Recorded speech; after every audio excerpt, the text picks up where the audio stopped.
ಉಪನಿಷತ್ತು ನಮಗೆ ಹೇಳ್ತಾ ಇದೆ, ದೇವಪಿತೃ ಕಾರ್ಯಾಭ್ಯಾನ್ನ ಪ್ರಮದಿತವ್ಯಂ ಅಂತ ಉಪನಿಷತ್ತು ಹೇಳ್ತಾ ಇದೆ. ಇದರ ಅರ್ಥ ಏನು? ನಾವು ಮಾಡಬೇಕಾದಂತಹ ದೇವತಾ ಕಾರ್ಯಗಳನ್ನು ಮತ್ತು ಪಿತೃ ಕಾರ್ಯಗಳನ್ನು ಯಾವತ್ತೂ ಸಹ ಬಿಡಬಾರದು ಅಂತ ಇದರ ಅರ್ಥ. ಏನು ನಮ್ಮ ಕರ್ತವ್ಯವಾಗಿದೆಯೋ ದೇವತಾರಾಧನೆ, ನಾವು ಪರಂಪರೆಯಾಗಿ ಯಾವ ದೇವತಾರಾಧನೆ ಮಾಡಬೇಕಾಗಿದೆಯೋ ಆ ಆರಾಧನೆಯನ್ನು ಮತ್ತು ಪಿತೃ ಕಾರ್ಯಗಳನ್ನು ಅದನ್ನು ನಾವು ಯಾವತ್ತೂ ಸಹ ಬಿಡಬಾರದು, ಶ್ರದ್ಧೆಯಾಗಿ ಅವುಗಳನ್ನು ಆಚರಣೆ ಮಾಡಬೇಕು.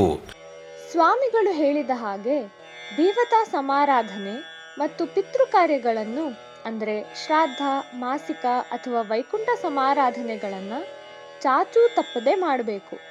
ನೀವು ಶುದ್ಧವಾಗಿ, ಶಾಸ್ತ್ರೋಕ್ತವಾಗಿ, ಹಾಗೆ ಈ ಸಿಟಿಗಳ ಟ್ರಾಫಿಕ್ ಕಿರಿಕಿರಿಯಿಂದ ದೂರದಲ್ಲೆಲ್ಲಾದರೂ ಒಂದು ಪ್ರಶಾಂತ ಜಾಗದಲ್ಲಿ ಈ ಕಾರ್ಯಕ್ರಮಗಳನ್ನು ಮಾಡಬೇಕು ಅಂತಿದ್ರೆ ನೀವು ಬರಬೇಕಾಗಿರೋದು ರಾಮ್ ವಿಶ್ರಾಂತಿ ಧಾಮಕ್ಕೆ.